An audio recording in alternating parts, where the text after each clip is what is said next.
नमस्कार मेरे प्यारे दोस्तों। आप देख रहे हैं जी के जॉब एग्जाम यूट्यूब चैनल। तो चलिए शुरू करते हैं आज के इस सेशन को। तो अगर आपका एग्जाम आने वाले 23 सितंबर को है, 24 सितंबर को है या 25 सितंबर को है या 26 सितंबर को है, तो आप इस वीडियो को बगैर स्किप किए हुए पूरा देखिएगा, क्योंकि मैं आपको इस क्लास के वीडियो में मोस्ट रिपीटेड प्रश्न भी बताने वाला हूँ और आने वाले शिफ्टों के लिए, आने वाले तारीखों के लिए अति संभावित प्रश्न भी आपको बताने वाला हूं। और यहाँ से प्रश्न जो है आपको अपने एग्जाम के पेपर में देखने को जरूर मिलेंगे। तो आप इस वीडियो को बगैर स्किप किए हुए पूरा देखिएगा और इस वीडियो को अपने उन दोस्तों के साथ भी शेयर जरूर करें जिनका एग्जाम आने वाले तारीखों में है, आने वाले शिफ्टों में है। तो बात कर ले पहला प्रश्न का।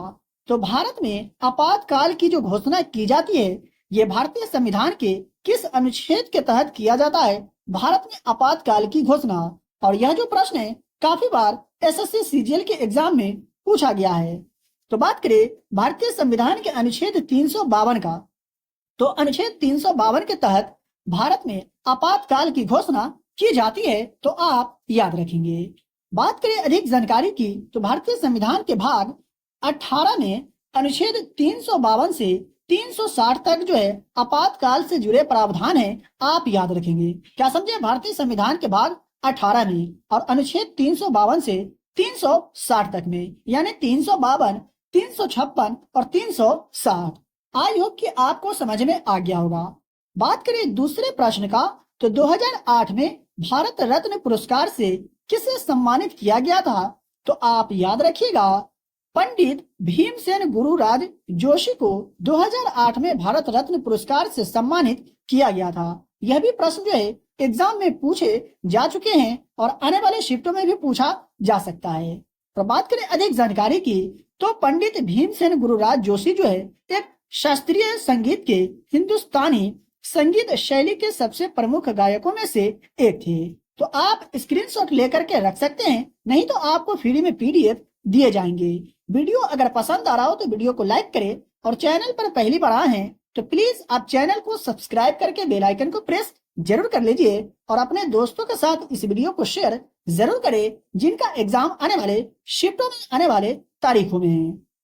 बात करें दूसरे प्रश्न का, तो भारत में पूर्व की ओर बहने वाली नदियां।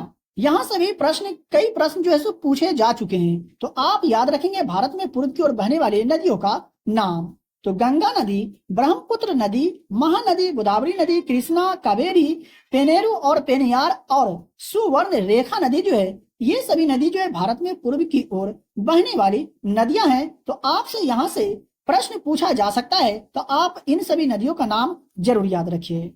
दूसरे प्रश्न की अगर बात करें, तो सूखा संभावित क्षेत्र कार्यक्रम की किस पंचवर्षीय योजना के दौरान शुरुआत की गई थी? तो आप याद रखेंगे चौथी पंचवर्षीय योजना के दौरान जो है सूखा संभावित क्षेत्र कार्यक्रम की शुरुआत की गई थी, चौथी पंचवर्षीय योजना के दौरान। बात करें चौथी पंचवर्षीय योजना का, तो 1969 से लेकर के वर्ष 1974 तक चला। आप इसका कार्यकाल भी याद रखेंगे, कार्यकाल भी एग्जाम में पूछ लिए जाते हैं। बात करें पहली पंचवर्षीय योजना का, तो यह जो था ये हैरोल्ड डोमर मॉडल पर आधारित था और पहली पंचवर्षीय योजना की शुरुआत वर्ष 1951 में हुआ और 1951 से 1956 तक पहली पंचवर्षीय योजना चली थी। बात करें दूसरी पंचवर्षीय योजना का, तो महालनोबिस मॉडल पर आधारित थी दूसरी पंचवर्षीय योजना। तो आप इन्हें भी याद रखेंगे क्योंकि पंचवर्षीय योजना से भी रिलेटेड प्रश्न पूछे जा रहे हैं।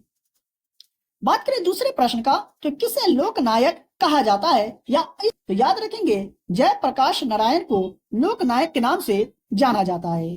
पंडित रविशंकर बहुत ज्यादा महत्वपूर्ण है, यहाँ से काफी बार इनसे रिलेटेड प्रश्न पूछे जा चुके हैं अब तक जितने भी एसएससी सीजीएल के जो एग्जाम हुए हैं सभी शिफ्टों में। तो याद रखेंगे साल 2013 में Grammy life time achievement award से सम्मानित किया गया था पंडित रविशंकर जी को और इन्हें 1967 में पद्म भूषण और 1981 में पद्म विभूषण और 1999 में भारत रत्न जो है अवार्ड मिला था। एक इनसे ये भी प्रश्न पूछ लिया जाता है कि पंडित रविशंकर का जो संबंध है कौन से वाद्य यंत्र से है? तो याद रखेंगे सितार वादक और संगीतकार थे पंडित रविशंकर। आई होप कि आपको समझ में आ गया होगा। और एक ये भी प्रश्न पूछ लिया जाता है कि पंडित रविशंकर का जो संबंध है कौन से घराने से है, तो मेहर घराने से है। बात करें दूसरे प्रश्न का, तो दिल्ली सल्तनत से भी रिलेटेड प्रश्न काफी बार एसएससी सीजीएल के एग्जाम में पूछे गए हैं, तो याद रखेंगे आने वाले शिफ्टों में भी पूछा जा सकता है। तो दिल्ली सल्तनत का अंतिम सुल्तान जो था इब्राहिम लोदी था। आई होप कि आपको समझ में आ गया होगा। देख लेते हैं दूसरे प्रश्न को। स्क्रीनशॉट लेकर के रखना चाहते हैं तो आप स्क्रीनशॉट लेकर के रख सकते हैं।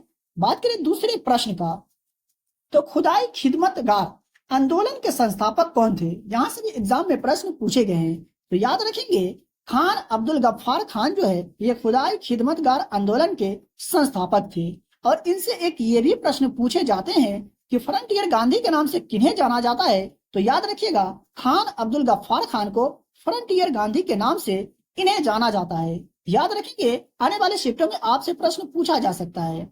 हरित क्रांति से भी रिलेटेड प्रश्न जो है हर शिफ्ट में यानी कई शिफ्ट में पूछे गए हैं, तो याद रखेंगे भारत में हरित क्रांति के जनक कौन थे? तो एम.एस. स्वामीनाथन जो थे ये भारत में हरित क्रांति के जनक माने जाते हैं। और बात करें हरित क्रांति की, तो इसकी शुरुआत जो हुई थी 1965 से 1968 के दौरान जो है सो हरित क्रांति की शुरुआत की गई थी। मैं आशा करता हूं कि ये भी आपको समझ में आ गया होगा।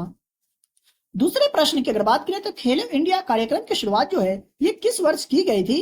तो साल 2017 से 2018 के बीच जो है खेलो इंडिया कार्यक्रम की शुरुआत की गई थी। मेरे प्यारे दोस्तों, अगर आपको किसी भी प्रश्न में या किसी भी पॉइंट में डाउट हो तो आप हमसे कमेंट बॉक्स में कमेंट करके पूछ सकते हैं। और वीडियो अगर पसंद आ रहा हो तो प्लीज कमेंट बॉक्स में कमेंट करके जरूर बताइएगा।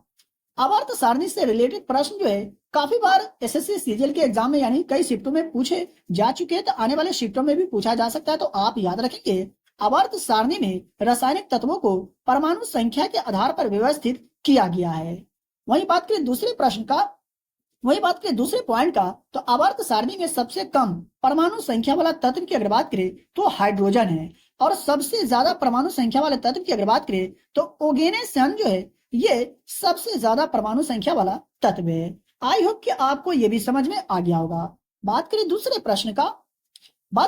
पॉइंट का, तो आवर्त सारणी में 7 आवर्त है और 18 समूह है। ये भी आप याद रखेंगे। एग्जाम में प्रश्न पूछ लिए जाते हैं कि आवर्त सारणी में कितने आवर्त है? तो 7 और समूह कितना है? तो 18। दूसरे पॉइंट की अगर बात करें तो आवर्त सारणी का आविष्कार रूसी रासायनिक वैज्ञानिक जो थे ये दिमित्री मेंडलीफ ने वर्ष 1869 में किया था। बात करें दूसरे पॉइंट का, तो आधुनिक आवर्त सारणी के 17वें वर्ग में हाइड्रोजन को स्थापित किया गया है। ये आप याद रखेंगे। हाइड्रोजन से संबंधित प्रश्न जो काफी बार एग्जाम में पूछे जा चुके हैं, तो याद रखेंगे। ठीक है, देख लेते हैं दूसरे पॉइंट को। तो यहाँ हम लोग देखेंगे भारतीय नृत्य से जुड़े सभी व्यक्तियों का नाम। तो काफी बार यहाँ से भी यानी तो नृत्य से रिलेटेड प्रश्न तो आपको हर शिफ्ट में देखने को मिलेंगे। तो आप याद रखेगा पद्मा सुब्रमण्यम, रुक्मणी देवी अरुणडेल और यामिनी कृष्ण मूर्ति, यानी इन सभी व्यक्ति का जो संबंध है कौन से नृत्य से? तो याद रखेंगे भरतनाट्यम से। ठीक है, और भरतनाट्यम का जो संबंध है कौन से राज्य से है? तो तमिलनाडु राज्य से है। तो यहाँ से प्रश्न एग्जाम में पूछ लिए जाते हैं, याद रखेंगे। बात करें प्रेरणा श्री मालिका, तो इनका संबंध जो कौन से नृत्य से है? तो कथक से है। और इनका जो संबंध है कौन से घराने से? तो जयपुर घराने से है। ये भी आप याद रखेंगे।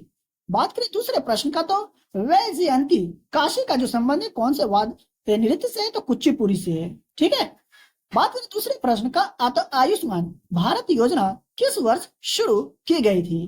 तो याद रखेंगे आयुष्मान भारत योजना की शुरुआत वर्ष 2018 में की गई थी। और कहां? तो झारखंड की राजधानी रांची से।